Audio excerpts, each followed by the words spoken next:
महाभारत के अनुसार पांडु कुरु वंश के राजकुमार थे।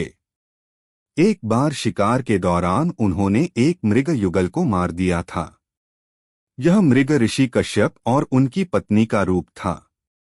शाप के कारण पांडु संतान उत्पन्न करने में असमर्थ हो गए थे। कुंती और माद्री दोनों ही पांडु की पत्नियां थीं। यदि पांडु को शाप नहीं लगता तो उनका कोई पुत्र होता जो गद्दी पर बैठता, लेकिन ऐसा नहीं हुआ। लेकिन पांडु के आग्रह पर कुंती ने एक एक कर कई देवताओं का आवाहन किया।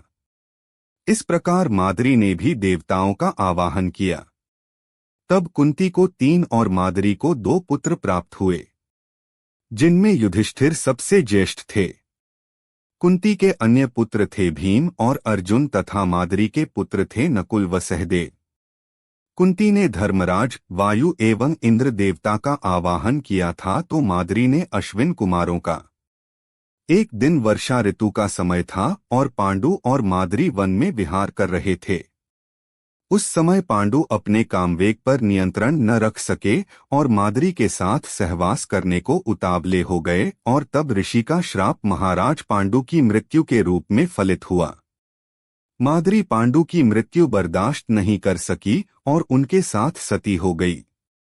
यह देखकर पुत्रों के पालन पोषण का भार अब कुंती पर आ गया था। उसने अपने मायके जाने के बजाय हस्तिनापुर का रुख किया। हस्तिनापुर में रहने वाले ऋषिमुनि सभी पांडवों को राजा पांडु का पुत्र मानते थे, तो वे सभी मिलकर पांडवों को राजमहल छोड़कर आ गए।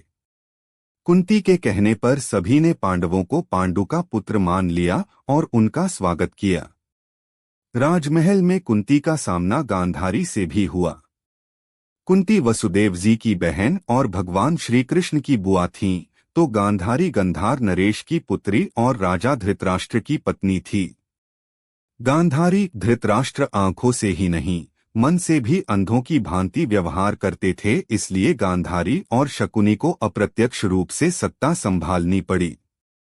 गांधारी को यह चिंता सताने लगी थी कि कहीं कुंती के पुत्र सिंहासनारूढ़ न हो जाएं।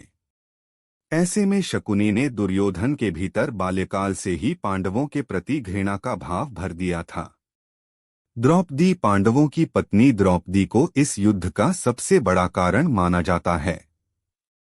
महाभारत के अनुसार जब दुर्योधन इंद्रप्रस्थ को देखने गया तो एक जगह उसने रंगोली बनी देखी और उसने समझा कि यह कितना सुंदर फर्श है, लेकिन असल में वह जल से भरा ताल था। दुर्योधन उसमें गिर पड़ा। भ्रमवश उसके गिरने पर द्रौपदी जोर से हंसने लगी और उसके मुंह से निकल गया, अंधे का पुत्र भी अंधा। बस यही बात दुर्योधन के दिल में तीर की तरह धंस गई। हालांकि बाद में द्रौपदी को अपनी गलती का एहसास भी हुआ था, लेकिन व्यंग्य में कहे गए शब्द का जो असर होना चाहिए था वह हो चुका था। दुर्योधन ने अपने इस अपमान का बदला लेने की ठान ली थी।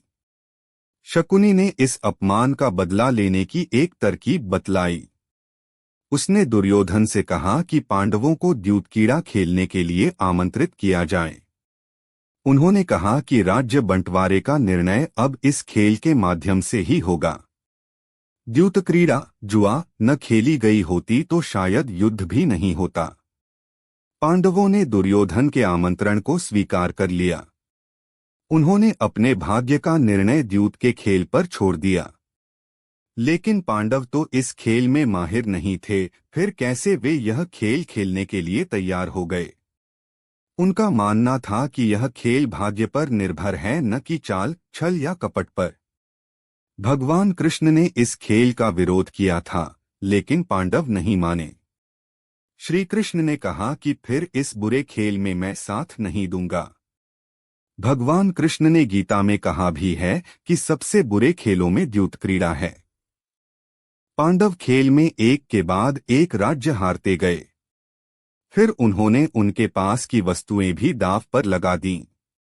अंत में उन्होंने द्रौपदी को भी दांव पर लगा दिया। बस यहीं से युद्ध की नींव रख दी गई।